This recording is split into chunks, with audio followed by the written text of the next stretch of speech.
पश्चिम बंगाल से ममता बनर्जी सरकार का एक और बड़ा घोटाला आया सामने, जिस पर एक बड़ी कार्रवाई जो है अब ईडी ने की है। जी हां, आप देख रहे हैं द न्यूज और मैं हूं आपके साथ शेरिन। पश्चिम बंगाल सरकार में मंत्री और टीएमसी के नेता सुजीत बोस के घर पर ईडी ने जो है वो आज सवेरे तड़के ही जो है वो छापेमारी की है। और ये छापेमारी जो है वो कोई छोटे मोटे घोटाले को लेकर नहीं की है, बल्कि आपके लिए बता दें कि नगर निगम का ये करोड़ों रुपए का घोटाला, जिसमें फर्जी भर्तियां जो है वो टीएमसी के मंत्री के द्वारा की गई थी, अब इस मामले में भी बढ़ने वाली हैं ममता बनर्जी सरकार के मंत्री सुजीत बोस की। दरअसल आपके लिए बता दें कि आज सवेरे ही जो है वो ईडी ने ममता बनर्जी के मंत्री के यानी सुजीत बोस के जो घर यानी कि कलकत्ता में जो घर है वहां ठिकानों पर सवेरे से ही छापेमारी की है और अभी तक जो है वो ईडी के द्वारा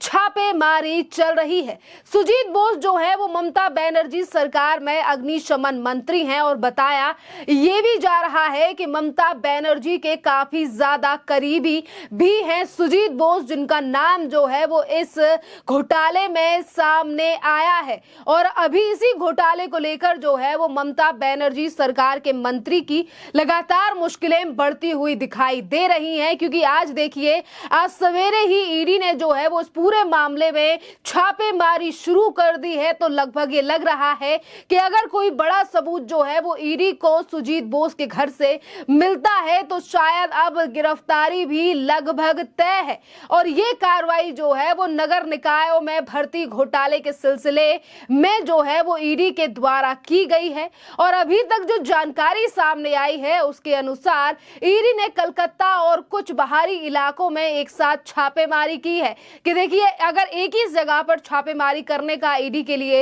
ये फायदा रहेगा कि सुजीत बोस जो है वो यहाँ की चीजें उठाकर कहीं और जो है वो सेट नहीं कर सकते, और हर जगह पर जो है वो छापेमारी सवेरे से ईडी की जारी है। और ये पहली बार नहीं है कि जब सुजीत बोस के घर पर ईडी के द्वारा जो है वो छापेमारी की गई हो। दिसंबर के महीने में जो है वो तब भी ईडी के द्वारा सुजीत बोस के ऊपर कार्रवाई की गई थी और रिपोर्ट के अनुसार ईडी ने राज्य के अग्निशमन मंत्री यानी कि सुजीत बोस के साथ जो है वो तृणमूल कांग्रेस के नेता और प्रवक्ता तापस राम्य और उत्तरी दमादम नगर पालिका के पूर्व अध्यक्ष सुबोध चक्रवर्ती के खिलाफ भी जो है वो कार्रवाई की है। तो देखिए वहीं अगर हम बात करें तो जिस तरीके से 24 परगने यानी कि उत्तर पश्चिम बंगाल में जिस तरीके से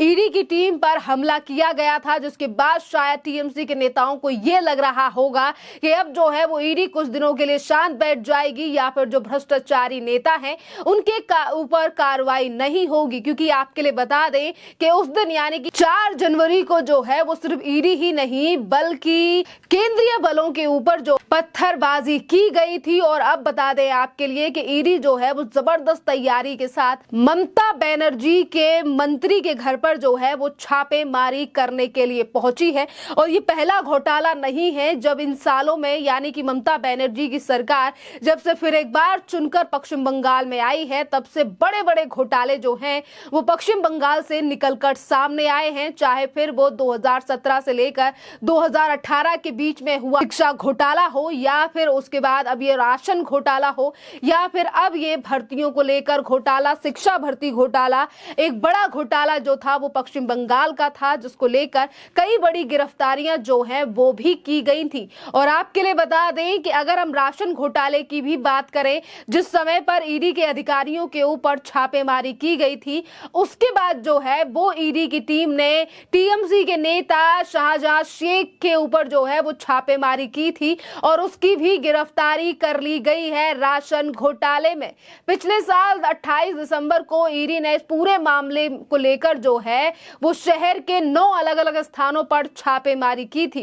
राजधानी शहर के बड़ा बाजार क्षेत्र में जो है कई जगहों पर वहां छापेमारी कर लोगों के कार्यालय से लोगों को हटाकर वहां छापेमारी कर जो है वो गिरफ्तारियां ममता बनर्जी के कई सहयोगियों की गई है। वैसे ममता बनर्जी ईडी और सीबीआई को लेकर जो है वो ये कहती हैं कि केंद्र सरकार जो है वो हमारे मंत्रियों को फंसाने की कोशिश कर रही है, हमारी पार्टी को डरा धमकाकर या ईडी का डर दिखाकर दबाया जा जा रहा है। पर आपके लिए बता दें कि आज अगर ये राज्य की नगर पालिका में इतनी बड़ा घोटाला सामने आ रहा है कि किस तरीके से नगर पालिकाओं में फर्जी भर्ती की गई और अनियमितताओं को लेकर जो है वो अभी ईडी इस पूरे मामले में छापेमारी कर रही है। तो इससे पहले जो है वो भी सीबीआई ने समन भी किया था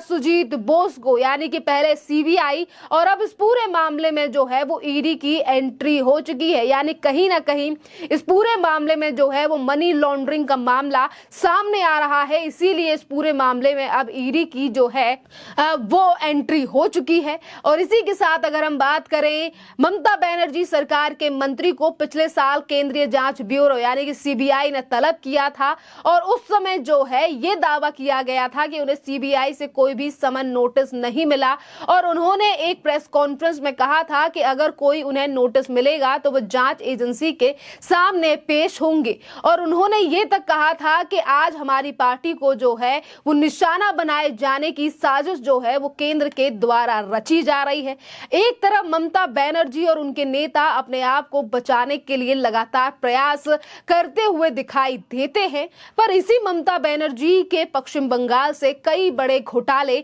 निकलकर सामने आए हैं। एक तरफ ममता बनर्जी के करीबी नेता जो हैं उनके ऊपर छापेमारी हो रही है घोटालों को लेकर, तो अब ऐसे ही घोटालों की जांच जो है वो ममता बनर्जी के परिवार तक भी पहुंच चुकी है। जी हां, कोयला घोटाले में भी ममता बनर्जी के भतीजे अभिषेक बनर्जी और उनकी पत्नी से जो है वो एजेंसी पहले ही कई बार सवाल जवाब कर चुकी है, क्योंकि कोयला घोटाला भी पश्चिम बंगाल का एक बड़ा घोटाला है जिसकी वजह से ममता बनर्जी की सरकार पर कई बार सवाल भी उठे हैं। और अगर हम बात करें आज जिस मंत्री के घर पर सवेरे सवेरे तड़के ही छापेमारी की गई है सुजीत बोस, तो एक तरफ कहा जा रहा है कि ममता बनर्जी की सरकार में सुजीत बोस जो हैं वो अग्निशमन के मंत्री हैं, तो वहीं दूसरी तरफ देखिए पश्चिम बंगाल की विधाननगर सीट से जो है वो सुजीत बोस विधायक भी हैं। 61 साल के सुजीत बोस जो हैं वो 1 नवंबर 1962 को कोलकाता में इनका जन्म हुआ था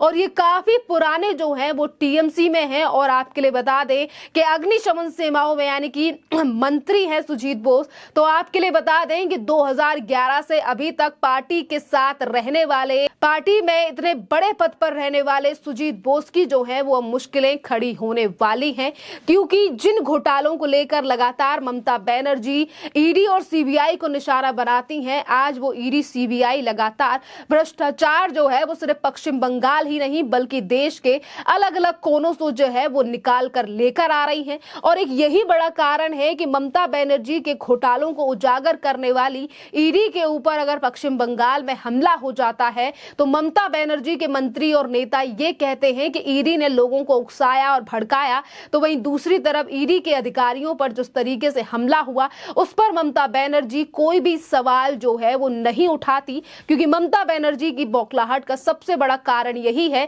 कि यही दो एजेंसियां जो हैं वो पश्चिम बंगाल के सरकार से जो है वो नकाब हटा रही हैं, जिस तरीके से बड़े घोटाले पश्चिम बंगाल में हो रहे हैं। खैर, इस पूरे मामले पर आप लोगों की जो भी राय हो आप हमें कमेंट कर जरूर बताइए। धन्यवाद।